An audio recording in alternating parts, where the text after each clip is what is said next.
हमारा universe wonder से भरा है, ये खतरे से भी भरा है। ये है दुनिया का सबसे जहरीला एलिमेंट पोलोनियम। मेरे साथ इस फैसिनेटिंग और डेडली एलिमेंट को एक्सप्लोर करते हैं।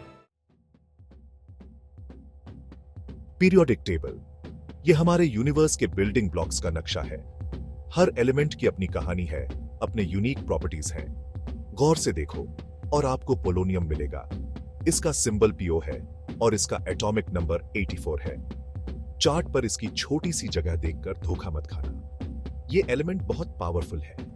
पोलोनियम एक रेयर और रेडियोएक्टिव मेटल है। यह यूरेनियम ओर्स में बहुत कम मात्रा में पाया जाता है, लेकिन इसकी कमी देखकर धोखा मत खाना। इसकी रेडियोएक्टिविटी इसे बहुत ज्यादा पावरफुल और बहुत ज्यादा डेंजरस बनाती है। हर साइंटिफिक डिस्कवरी के पीछे डेडिकेशन और ब्रिलियंस की कहानी होती है। पोलोनियम की कहानी दो पायोनियर्स से शुरू होती है, मरी और पियर क्यूरी। 1898 में उन्होंने यूरेनियम ओर्स की स्टडी की। ओर्स उम्मीद से ज्यादा रेडियो एक्टिव थे। उन्होंने इस नए एलिमेंट को अलग कर दिया। इसका नाम पोलोनियम रखा। इसके लिए उन्हें 1903 में नोबेल प्राइज मिला। आखिर क्या चीज पोलोनियम को इतना डेंजरस बनाती है? इसका जवाब इसकी रेडियो एक्टिविटी में छिपा है। रेडियो एक्टिव एटम्स के न्यूक्लियाई अनस्टेबल होते हैं। समय के साथ ये डिके होते हैं और रेडिएशन एमिट करते हैं। ये रेडिएशन लिविंग थिंग्स के लिए हार्मफुल हो सकती है। पोलोनियम बहुत ज्यादा रेडियो एक्टिव होता है। डिके होने पर ये अल्फा पार्टिकल्स एमिट करता है। ये लिविंग टिश्यूज और सेल्स को बहुत नुकसान पहुंचा सकते हैं। पोलोनियम एक साइलेंट किलर है। इसका कोई टेस्ट या स्मेल नहीं होता। अगर ये आपके शरीर के अंदर चला जाए तो ये बहुत नुकसान पहुंचाता है। पोलोनियम 210 बहुत ज्यादा डेंजरस होता है। इससे acute radiation sickness, organ failure और मौत भी हो सकती है। पोलोनियम 210 की थोड़ी सी मात्रा भी जानलेवा हो सकती है।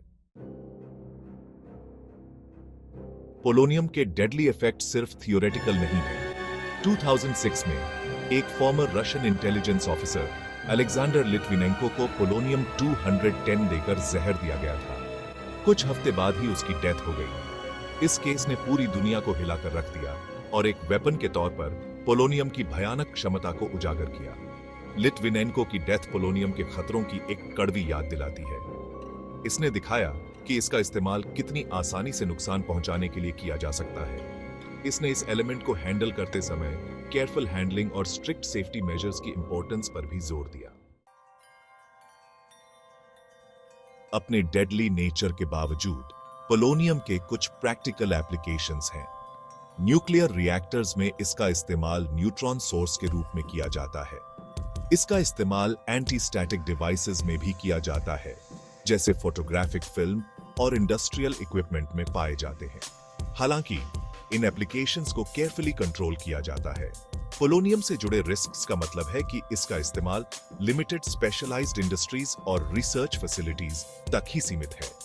कंटामिनेशन को रोकने और इसे हैंडल करने वालों की सेफ्टी इंश्योर करने के लिए कड़े प्रोटोकॉल्स बनाए गए हैं।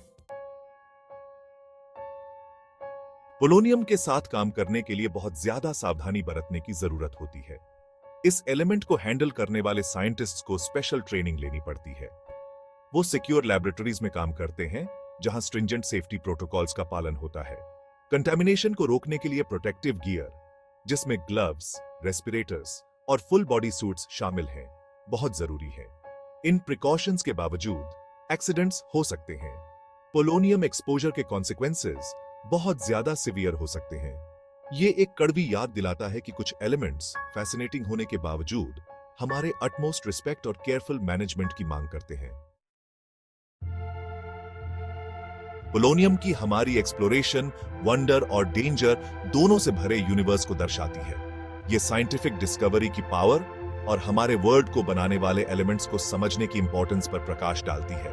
पोलोनियम दुनिया का सबसे जहरीला एलिमेंट एक रिमाइंडर के रूप में काम करता है कि नॉलेज और कॉशन साथ साथ चलते हैं, खासकर जब कॉस्मोस के हिडन डेंजर्स से निपटना हो। तो एक्सप्लोर करते रहो, सवाल पूछते रहो और सीखना कभी बंद मत करो, क्योंकि यूनिवर्स के विशाल विस्तार में हमेशा कुछ नया डिस्कवर करने के लिए होता है।